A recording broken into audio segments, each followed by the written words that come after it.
When I opened my eyes, I thought I had already died. Everything was white and humming like the in-between space I used to read about in those old novels. I couldn't move much. My mouth felt like sandpaper, and my chest burned in a way that didn't feel human. For a moment, I thought maybe this was it, the end, quiet and sterile and full of machines. I tried to turn my head, but the pain shot up my neck like someone had wired it wrong. My lips parted, trying to speak, to call out, but nothing came. Just air and the faint taste of metal. There was a name tag near my face, Carlos. He had kind eyes, but his eyes were wide that morning like I was a problem no one planned for. He kept repeating something soft. "Mrs. Howard, you're safe. Just rest." I heard it, but I didn't believe him. Safe doesn't feel like this. Safe doesn't feel like waking up in a place where no one is looking for you. I was 62 and alone, and for the first time, I felt it in my bones. My name is Laura Howard. I spent most of my life teaching kids how to read in a public school with broken heating and too few books. I've seen loneliness in a child's eyes before, but lying there unable to move, tasting fear on the back of my tongue, I finally understood it. The kind of loneliness that wraps around your ribs and presses. I tried to ask for my daughters. My lips shaped the names, Madison, Rachel, but Carlos just smiled that same worried smile and told me to rest again. He didn't know they were in Aruba, or maybe he did and couldn't bring himself to say it. Either way, no one came. The ceiling above me had a crack in the corner like a spider's leg. I stared at it for hours. There was no clock I could see. I only knew time passed because the light changed, and sometimes a nurse's shoes squeaked differently. I was alive. I was sure of that now, but it didn't feel like life. It felt like waiting. I didn't feel scared of dying. I felt scared of mattering so little that no one noticed I'd almost left. There's something brutal about realizing you could disappear and it might be convenient for someone. It's not a scream. It's a whisper. A quiet understanding that maybe the love you counted on has a limit. They tell you healing starts with hope. But that first day, the only thing I hoped for was that someone, anyone, would call me, would ask if I was okay, would say they were on their way. The silence was louder than the machines, and louder still when I realized it wasn't a mistake. Madison was always the driven one. She walked early, read early, and started managing her schedule with color-coded notebooks by the time she hit middle school. She went into marketing, climbed fast, and somehow always managed to sound like she was giving a presentation, even over Sunday dinner. Rachel was softer, more sensitive. She became a nurse, which didn't surprise anyone. She used to put band-aids on her dolls and kiss their foreheads. I used to joke that if I ever ended up in the hospital, I hoped she'd be the one taking care of me. Funny how life makes liars out of us. I raised them mostly on my own. Their father left when Madison was 9 and Rachel was still losing baby teeth. I picked up extra tutoring shifts at Night Baked Bread to sell at the church fundraiser and made their Halloween costumes from scratch. We didn't have much, but they never felt it. I made sure of that. They grew up in a house full of books, the smell of lemon polish, and casseroles that stretched further than they should have. On Friday nights, we used to pull the cushions off the couch and watch movies on the floor like a campout. I remember the way Rachel used to curl up against me, her thumb still in her mouth, while Madison would try to act too old for cartoons but never turn them off. When Madison got her first job in New York, I took out a small loan so she could afford to live near the office. She said she'd pay me back. She didn't. When Rachel's boyfriend lost his job and they couldn't make rent, I dipped into my retirement savings. No hesitation. That's what mothers do. The hardest part wasn't the money. It was how little they noticed what it cost me. I gave up a new water heater one winter because I'd wired cash to Madison after her bonus got delayed. I pawned my mother's brooch to cover Rachel's tuition deposit after she'd miscalculated her FAFSA. They always said thank you, but they never asked if I had enough left for myself. I told myself it was fine. That love didn't keep score. That one day when I was older, they'd be there. That was the deal, unspoken but sacred. You pour everything into them, and someday they pour a little back. Not out of duty, out of love. The shift didn't come all at once. It was in the missed birthdays, the shorter calls, the way Rachel started texting instead of phoning even on holidays. Madison became too busy to visit even when her work took her close to Raleigh. They sent flowers for Mother's Day, but not one of them called. There were signs I didn't want to read, like the Christmas when they both arrived 2 hours late, arms full of gifts but eyes full of exhaustion. They stayed for dinner, skipped dessert, and left before the dishwasher finished its cycle. Or the time Madison told me gently but clearly that I needed to stop watching Emma so often because it was starting to make them feel guilty. Guilt was never what I wanted from them. I wanted company. I wanted laughter in the hallway. I wanted to be asked how I was sleeping. But slowly, I became something else: a service, a resource, the fallback plan when the sitter canceled or the furnace broke. I think part of me clung to the memories too hard, like the time Rachel got pneumonia at 7 and I slept on the floor beside her bed for 3 nights, or the way Madison used to leave little notes in my lunch bag when I subbed long term. "You're the best mom." I believed every word. I still have one of them folded in my nightstand drawer. When I was in that hospital bed, mouth dry, chest on fire, I kept seeing their faces. Little girls in overalls running through sprinklers, laughing with juice boxes in hand. I didn't let myself picture the women they became. Not yet. I wasn't ready to let that version go. I love them more than I love myself. Maybe that was my mistake. Maybe I forgot that love needs tending from both sides. Maybe I just assumed that because I'd always shown up for them, they'd do the same when it mattered most. What I know now is this: you can raise children with your whole heart and still end up alone in a hospital blinking at the ceiling, waiting for a door that never opens. Love doesn't always come back the way you gave it. Sometimes it doesn't come back at all. The first thing I remember was the sound of the monitor flatlining. Then the jolt, like lightning behind my ribs. I didn't know where I was, or even who I was not for those first few seconds. Just white walls, stinging pain, and a ceiling that looked too bright to be heaven but too sterile to be home. My body ached like it had been unplugged and put back wrong. Every breath scraped. My arms were heavy. My mouth was so dry it felt like cotton had been packed behind my teeth. I tried to speak but only managed a rasp. A nurse leaned over me, his name tag flashing. "Carlos." He smiled like I was a miracle and a burden at the same time. He told me I was stable, that I'd made it through. But stable didn't mean safe. It meant I'd survived something that should have ended me. He kept patting my shoulder like he didn't know what else to do. I tried to ask for Madison, for Rachel. He avoided my eyes, said I should rest, that someone would check in later. I lay there for hours, maybe longer.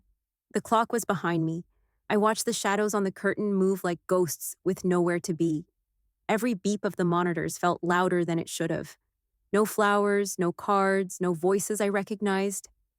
That night when the shift changed, I heard Carlos again, this time on the phone just a few feet away. His voice was lower, nervous. I wasn't supposed to hear, but I did. "Yes, ma'am, she's conscious now. Would you like to speak to her?" Then silence, a pause that stretched longer than a lie. "Okay, got it. Just thought you'd want to know." I didn't blink. I just stared up at the ceiling, feeling my chest tighten all over again. My own daughter didn't want to speak to me, not even to check if I was scared. Not even to say she was sorry she wasn't there. I told myself maybe they were in shock.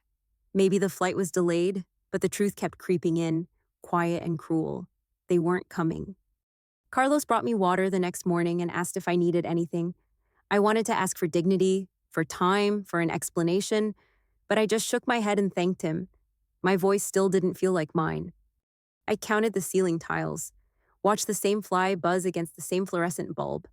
My world had shrunk to an adjustable bed and a machine that blinked when my heart remembered to beat. I was alive, but I felt like an afterthought, like someone had closed the book halfway through and walked away. The nurses were kind, but kindness without connection is just routine. They checked my vitals, fluffed my pillows, charted my progress. No one asked if I was okay emotionally. No one wondered why no one came. On the 4th day, a social worker stopped by to ask about discharge plans. I told her I lived alone. She paused with her pen mid-air and asked if anyone was planning to pick me up. I said I didn't know. She nodded too slowly, like she already did. When I was finally cleared to leave, Carlos offered to wheel me out. He looked apologetic, like the silence around my bed had weighed on him too. I told him thank you, and he nodded, not quite meeting my eyes.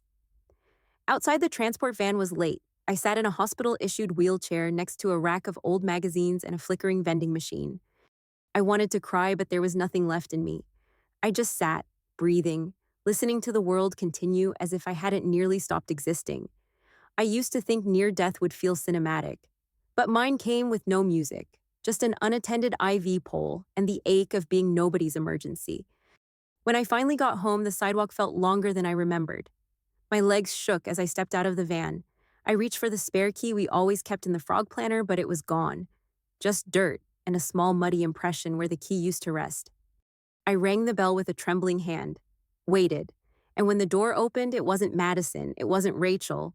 It was Kevin Madison's husband holding a Starbucks cup and looking startled, like he'd seen a ghost. Or worse, like he'd been hoping I was one. The air outside the hospital felt sharper than I remembered. Like it was colder by principle, not weather. The transport van dropped me off at the curb with a folded paper and a look from the driver that said, "Good luck." I stood there a long time, my hands trembling from more than just weakness. The key was still gone from the frog. I knocked, then pressed the doorbell. It chimed a newer tone than I remembered. Kevin opened the door. His smile flickered the second he saw me, like he'd expected a neighbor or a package. Not the woman who paid off their second mortgage. He stepped back and mumbled something about traffic and how they were going to swing by tomorrow. I didn't answer. I walked past him one shaky step at a time, already sensing it. The living room hit me first. The couch was gone. The recliner I'd nursed both girls in was nowhere. New prints hung where family photos used to be bright and generic like a rental brochure. I reached for the wall near the kitchen. My fingers slid over a faint square of dust where the wedding photo used to hang. The one of me and Frank on the porch with the girls holding flowers. It was boxed up now. I found the box beside the coat rack, sealed but not labeled. I didn't ask where my things were. I didn't raise my voice. I just kept walking. Every room whispered something ugly. Guest towels instead of my linens, a bathroom basket with a tag still hanging, half the kitchen drawers already empty. At the dining table, I saw the flyer, a real estate listing, my house, full color, southern charm, room to grow. It sat beside a manila folder thick with papers. I opened it with fingers that didn't feel like mine. Inside was the power of attorney paperwork. My signature smiled up at me clean and confident. I recognized the date, 2 years ago, after a minor gallbladder surgery when I could barely hold a pen. Madison had called it a just-in-case form. I hadn't thought twice. They used it, while I was unconscious, to list the house, to empty out what was left of my life. Kevin tried to explain, said something about assisted living tours and how they thought it'd be easier this way. I sat down in the nearest chair because my knees had started to buckle. My life was being packed into donation bags, my memories scrubbed from the walls. I was a project they'd already scheduled for completion. I reached for Rachel's old iPad plugged near the pantry. She must have forgotten to log out. The messages were there. I read them all. From Madison to Rachel, from Rachel to Kevin. "She's not home yet. We'll start the intake next week. I hope the listing hits this weekend." Then one line that burned worse than the stroke. Mom was never good at boundaries. I looked around the house I'd built from paycheck to paycheck, the same one where I'd taught them to ride bikes and spell their names, and I realized it wasn't mine anymore. Not really. They'd made their decision while I couldn't speak for myself. I didn't cry. I didn't scream. I got up, walked to the pantry, and pulled the shoebox from the top shelf. Inside was a stack of bills, a stash of emergency cash, and the old ledger I used to track passwords. I took them. Just those, nothing else. Because if they wanted me erased, I wasn't going to stay and watch them finish the job. They thought I'd lie down quietly, wait my turn to be filed away like an old receipt, but they forgot who raised them, and I hadn't forgotten how to leave. I read the messages again the next morning. Every line felt like a pin pressed deeper into skin. Madison had written that once the house sold, they'd finally have space to breathe. Rachel replied with a thumbs up. That was the entire reply. I kept scrolling. They weren't planning to help me recover. They were making sure I didn't come back. It wasn't about my health, it was about convenience, about getting rid of the parts of their lives that didn't look good on Instagram. I sat at the kitchen table and opened the manila folder again, read every line of the power of attorney form, the date, the signature, the fine print. I remembered how Madison had handed it to me that afternoon after my surgery. I was still groggy from the anesthesia. She told me it was for billing. I believed her. But something about it felt off now, too vague, too rushed. I needed someone who could tell me what it really meant. I needed someone who remembered me before I became a burden. So I called Daniel. He used to sit in the back row of my third period English class. Bright kid. Always had ink on his hands from flipping his pen too fast. He was a lawyer now. I found his number in my alumni file drawer. He didn't hesitate when I asked if we could meet. Said he had time that same day. I got dressed slowly, choosing clothes that still felt like mine. Something simple. A button-up and jeans that hadn't been folded away yet. At his office, he listened carefully, didn't interrupt. Just nodded, took notes, and asked for the paperwork. He looked it over for a long time, then finally leaned back and said what I hadn't dared to hope. They can't sell the house, not without your written consent. I let out a breath I didn't know I was holding. He explained it all. The version they had didn't cover real estate transactions. It had been rushed, weak, probably never reviewed properly. I asked him what I could do. He told me to move fast, revoke the power, reassert control, file the right paperwork. I said yes to everything. For the first time in weeks, my hands felt steady, my spine felt straight. I wasn't waiting anymore. I was moving. Daniel had me sign the forms that same afternoon. By sundown, the power of attorney was officially canceled. My legal rights were fully restored. They couldn't touch the house now, not even the thermostat. I didn't tell anyone. I just started packing what mattered to me: photos, my husband's watch, a few books, and the folder from the pantry. I let them think they were winning. Because sometimes the best way to fight isn't to push, it's to pull back quietly, to give them just enough rope, let them show you who they really are, then step aside while they trip over their own certainty. I stood in the living room that night and looked around, the space where the tree used to go each Christmas, the notch in the floorboard that always creaked. I told myself this was the last time I'd ever see it like this. Not as home, just a shell. They wanted me to disappear, and I was going to give them exactly that, but on my terms, not theirs, not ever again. I started with the bank accounts, walked into the branch where I used to bring cookies every December, and sat across from a man who'd seen me cry when Frank died. I told him I wanted to close everything. No explanations, just the forms and my ID. He blinked, tried to ask why, then nodded when I didn't answer. I withdrew everything, moved what I needed to a brand new account in a different branch under the name Nora Whitman, my grandmother's maiden name. I'd practiced signing it the night before. It felt foreign and familiar all at once. The house went on the market 2 days later. Daniel handled it all. This time, the listing came from me, my name, my terms. No flyer left on the dining table like a warning. I priced it to move, no contingencies, no showings. One buyer made a full cash offer before the week was up. I didn't wait for the closing to say goodbye. I started selling what I didn't want: furniture, dishes, the piano Madison never touched. I gave away clothes, boxed up old school supplies, and donated every last holiday decoration. The attic was empty before they even knew it had been cleared. The letters came last, one for Madison, one for Rachel. I didn't say I forgave them. I didn't scream either. I just wrote, "You taught me who you really are. Thank you for the education." I left both letters on the kitchen counter beside the unplugged fridge. On the morning of the closing, I took the spare key from the ceramic frog and held it in my palm. I stared at it for a long time. Not because it meant anything now, just because it used to. Then I dropped it in the mailbox and walked away without locking the door. I packed everything I owned into 2 duffel bags and tucked them into the trunk of my silver Corolla. The car was old but reliable. No one looks twice at a woman driving a dusty sedan with a cracked rear view. That was the point. The drive north felt like shedding a second skin. Each mile stripped away something I didn't know I'd been carrying: rage, grief, obligation. Somewhere near Richmond, I felt my shoulders drop for the first time in years. The sky turned grayer the farther I went, but I didn't mind. I stopped only for gas and coffee, ate a sandwich at a rest stop that smelled like pine needles and old tires. I didn't use a GPS, just followed signs. Let instinct take the wheel. By the time I reached Elkbridge, the sun was sinking behind a line of trees and the air smelled like wood smoke. Population maybe 600 if you counted dogs.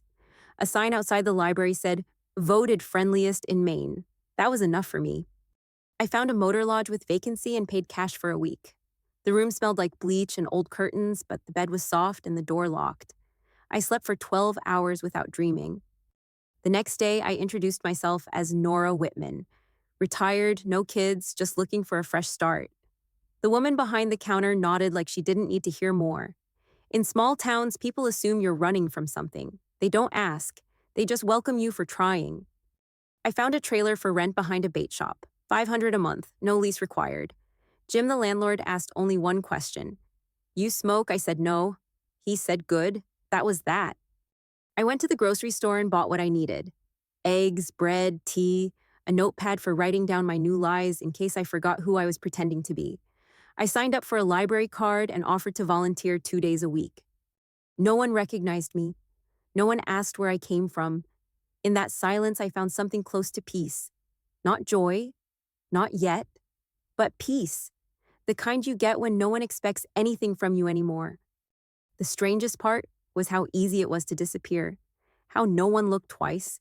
No one questioned the quiet woman with kind eyes and slow hands. For the first time in my life, I was just me. No history trailing behind me like a broken leash. Just Nora, starting over. Elkbridge settled into my bones like warm tea. The kind of place where people still nodded at you from porches, and the grocery clerk remembered how you liked your bread sliced. I kept to myself mostly, but not in a way that felt lonely. It felt earned. Lily worked the morning shift at the diner near the post office. Her daughter Emma, 7 going on 17, had a smile that could undo the hardest of days. They needed someone to watch Emma after school. I offered once. Lily accepted like she'd been waiting for someone to ask. Emma took to me fast, called me Nana Nora after the second week and never looked back. I helped her with reading, we built puzzles, we made up stories about the squirrels outside the trailer window. It was the kind of routine that made you forget anything painful ever existed. By the third month, I was a fixture, the lady with steady hands and a soft voice. No one questioned my past because I never offered it, and in return, they gave me space. It felt like safety. Emma's birthday came just after the leaves turned. A small party at the VFW hall, pizza folding chairs, cupcakes, Lily baked at 3 in the morning. I wore a paper party hat because Emma asked me to, sat beside her while she opened presents. When she hugged me, I didn't flinch. One of the moms filmed a short clip, Emma opening a gift, me handing her the card. We both laughed at something. It lasted maybe 30 seconds. Just another moment in a sea of birthday noise. 3 days later, Lily came into the library with her phone shaking in her hand. Her face pale, her voice tight. She showed me the video, not the original, but a repost. It had already passed 500,000 views. Someone had connected me. A side-by-side, me at Emma's party, and a news photo from Charleston. The missing mother, the abandoned house, the viral headline. She's alive. She changed her name. Grandma gone ghost. I felt it all drop back into my chest at once. That tightness, that weight. Like I'd never left. Like the world had just pressed pause and was now playing catch-up. I sat on the floor behind the return desk and tried to breathe. Lily crouched beside me, whispering questions I couldn't answer. All I said was that my name wasn't Nora. Not really. That I hadn't run from a family. I had escaped one. Her eyes didn't change. She just nodded. That was the moment I knew I wasn't alone, not truly. But the view count kept climbing. Comments flooded in. Some called me brave. Others accused me of heartlessness. A few demanded I return home. A few threatened to come find me. The video had tagged the town. The piece I'd built cracked like thin glass. I didn't sleep that night. I packed the duffel bags again just in case, watched headlights pass outside my trailer window, and listened for doors. I had felt safe. For a while, I had even felt whole. But safety, I learned, is only ever temporary, especially when the internet wants a sequel. It was a Tuesday morning, cold and clear, when I saw the silver Toyota, South Carolina plates creeping slow past the library like a dog sniffing out a scent. I knew it before I saw her face. Rachel had come. She parked with too much care, the kind of careful that looks practiced, like she'd rehearsed it on the drive up. She stepped out in flats and a cardigan, clutching a paper coffee cup like it might keep her steady. I didn't go out right away. Watched her from behind the reference desk for a full 5 minutes. Her eyes scanned the building. She didn't look angry, just tired.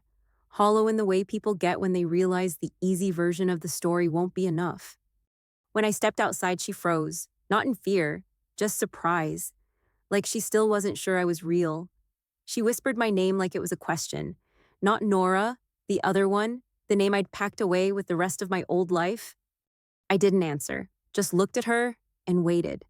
She stepped closer, her voice shaking when she asked me not to walk away. I stood still, arms at my sides, letting the silence do its own work. She said they'd been wrong, that she didn't know it had been so serious, that she thought I was in good hands. Her words came out rehearsed, polished, like she'd said them to the rearview mirror a dozen times. I looked her straight in the eye, said the line I'd been holding onto since the hospital. I already did the funeral. You just weren't there. The words landed like ice. She flinched. Her lips parted, but nothing came out right away.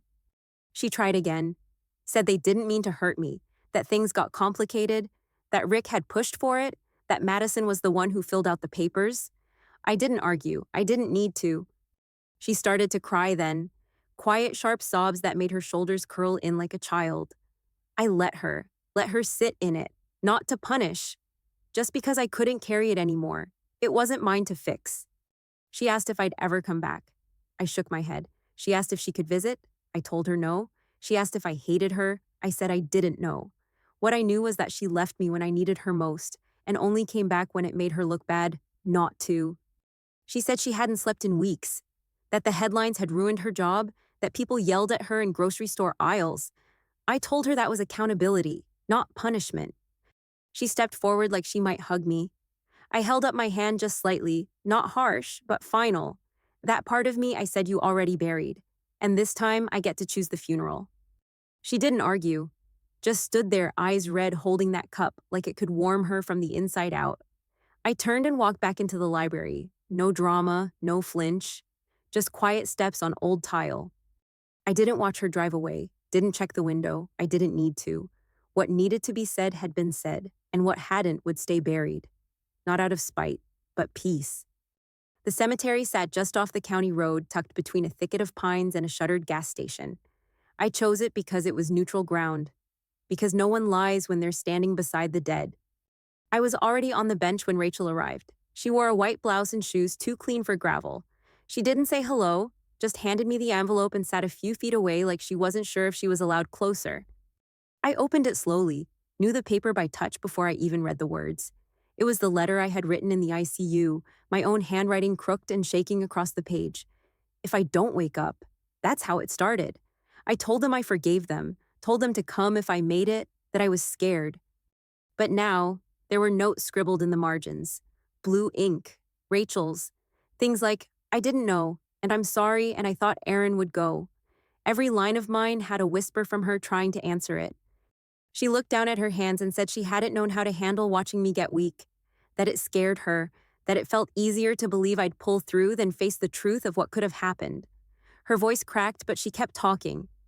I let her speak, not to comfort her, but to let the truth hang where it belonged.